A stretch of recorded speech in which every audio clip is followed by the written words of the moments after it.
Фарса е да се стави подпис на нешто што веќе одамна се прекршува. Со ова образложение Александар Тортевски од Твоја партија, Горан Арсовски од Комунистичка партија и независниот кандидат Љубомир Јосифовски одбија да се подпишат на Кодексот за фер и демократски избори. Церемонијата организирана во седиштето на град Скопје за нив е бесмислена. Во ситуација кога кандидатите се одамна на терен ги злоупотребуваат социјалните мрежи и ги наоѓаат сите можни законски дупки за да представат дека тоа што го прават всушност не е кампања. За вчера 5 кандидати имаа договорено заеднички настап за промовирање на некаква политика кон младите и тоа за жал со финансиска подршка на Швајцарската федерација.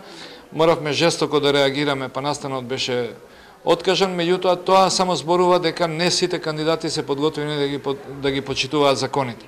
Незадоволни си од распределбата на државните пари за партиите. Сметаат дека државата воопшто не треба да одвојува пари за политичките субјекти кои треба да се финансираат исклучиво од донации. Реагираат и на игноранскиот однос на Државната изборна комисија кон злоупотребите. Не може да имате демократски и фер избори кога противните страни добиваат по 1 милион евра за представување и рекламирање, додека од другата страна имаме само по 30 и 40 илјади денари.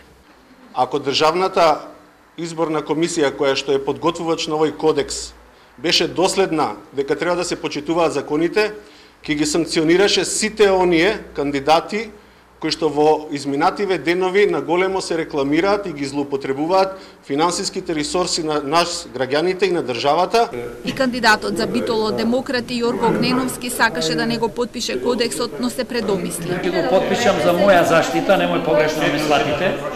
Оти ова држава се е можно, пред 12 дена закон е менуваат, па не е проблем и мене да ми исклучат и да нема закон ќе најдат начин.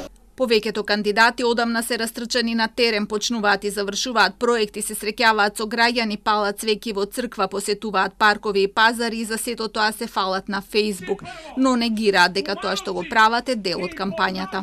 Средбите кои што јас ги правам во моментов се претежно со партиското членство или со дел од граѓаните каде што во рамките на она што е досега реализирано разговараме со граѓаните. Јас сум човек кој што доаѓа од јавниот живот и соработувам со граѓаните, со приватниот сектор, со институциите, со организациите повеќе од 25 години.